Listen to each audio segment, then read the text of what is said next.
Satu pertanyaan penting yang baik kita ajukan kepada diri kita adalah apa alasan siswa belajar? Apa alasan siswa datang ke sekolah? Apa alasan siswa duduk di kelas, memperhatikan, berpikir, dan melaksanakan beragam kegiatan pembelajaran? Apakah hanya karena kebiasaan? Ataukah karena disuruh orang tua? Atau karena untuk ujian? Atau karena untuk nilai? Atau karena mereka takut dimarahi orang tua, takut dimarahi oleh guru, takut mereka tidak diizinkan untuk bermain game.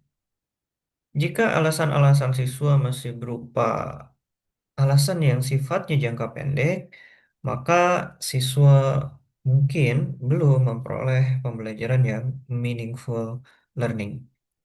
Jadi meaningful learning ini menekankan bahwa proses belajar siswa itu harus menjadi bermakna. Siswa harus tahu apa manfaat dari proses belajar mereka.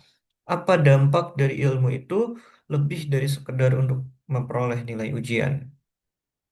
Jadi inilah yang menjadi tantangan ya dalam pelaksanaan meaningful learning dan solusi dari tantangan itu mungkin salah satunya disebutkan dalam kriteria dan contoh pelaksanaan berikut ini.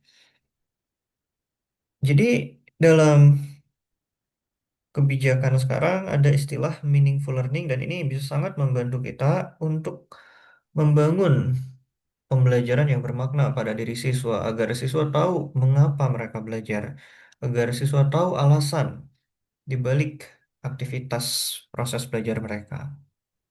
Dan untuk kita dapat menerapkan meaningful learning, di sini ada beberapa karakteristik yang disebutkan dan kurang lebih semuanya itu berkaitan dengan kebermanfaatan. Seperti ini berkaitan dengan kehidupan nyata, ya, poin A. Yang B juga sama ya, berkaitan dengan kehidupan nyata.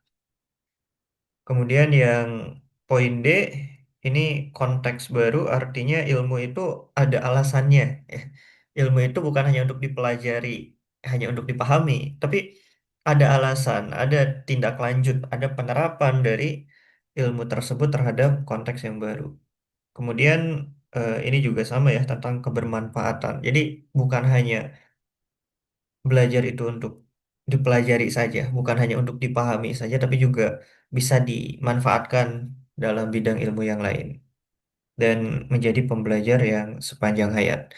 Jadi di sini kurang lebih kalau kita lihat bagaimana cara membangun pembelajaran yang bermakna adalah bagaimana membuat proses belajar itu, bagaimana membuat ilmu yang kita ajarkan terasa bermanfaat bagi siswa, baik pada kehidupan nyata, ya, dapat menyelesaikan masalah di kehidupan nyata, dapat diterapkan pada konteks baru, dapat diterapkan pada bidang ilmu lain.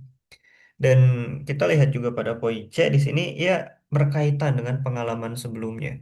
Ini juga akan membangun kebermaknaan, mirip seperti teorinya Ausubel ya, bahwa pembelajaran bermakna dapat terbentuk ketika apa yang siswa pelajari itu berkaitan dengan pengetahuan yang telah siswa miliki sebelumnya. Dan untuk kita dapat menerapkan karakteristik ini, di sini ada beberapa contoh pelaksanaan yang bisa kita laksanakan, ya, seperti mengembangkan pembelajaran yang sesuai dengan permasalahan yang terjadi ya di keseharian siswa, di kehidupan nyata, dan semacamnya. Jadi dengan kita menerapkan kegiatan-kegiatan ini dalam pembelajaran, maka itu akan membuat pembelajaran kita menjadi lebih bermakna dan harapannya siswa jadi lebih tahu tentang mengapa mereka belajar. Apa alasan, apa tujuan dari proses belajar yang mereka lakukan. Tentu dengan siswa mengetahui hal tersebut, ini akan berdampak pada banyak hal. Motivasi siswa akan meningkat, prestasi mereka akan menjadi lebih baik, siswa akan semakin serius dalam belajar. Meskipun berat, meskipun melelahkan, meskipun mungkin membosankan, siswa tetap akan bersedia untuk belajar karena mereka tahu alasan di balik proses belajar itu. Mereka tahu bahwa apa yang sedang mereka lakukan adalah hal yang penting dan benar untuk dilakukan. Semoga bermanfaat.